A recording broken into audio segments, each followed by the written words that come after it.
Hello, welcome back to some more Stamp Chat. I'm Andrew. I'm Vincent.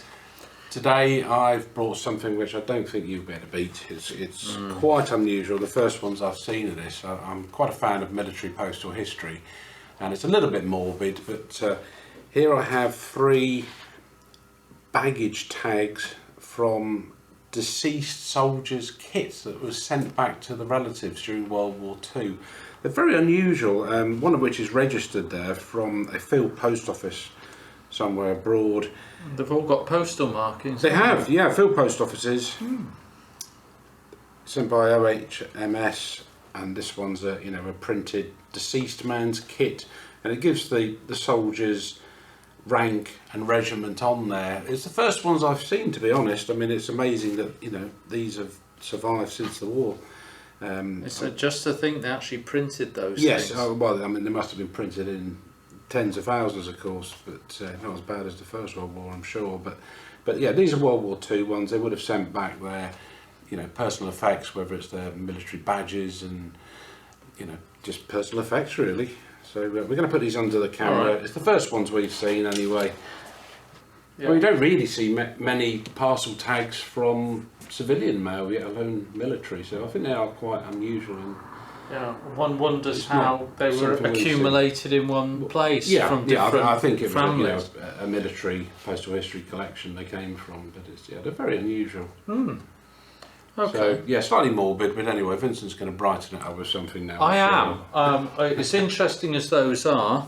What I've got here is the first stamp of Asia, which is the famed Scinde Dawk, issued without proper permissions from the British government in place in India at the time. A series of 3 half-anna stamps, one embossed in white, one in blue, and one exceptionally rare stamp in red.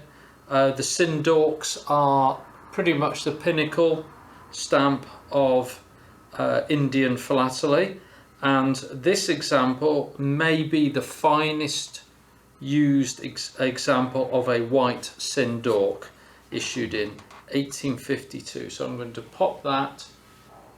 They're quite unusual in the fact that although they weren't approved by the government, they were still, they were rumoured to be printed by Delarue, weren't they? I believe so, or at least one of them was. Yeah, Nobody really knows.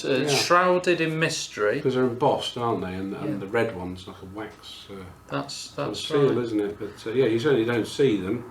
Yeah, and this one has been is quite a famous one because of its particularly fine quality, large margin, sharp embossing, and came along with a certificate from Jochen Hedegaard, who's one of the premier philatelists of the world. So there we go.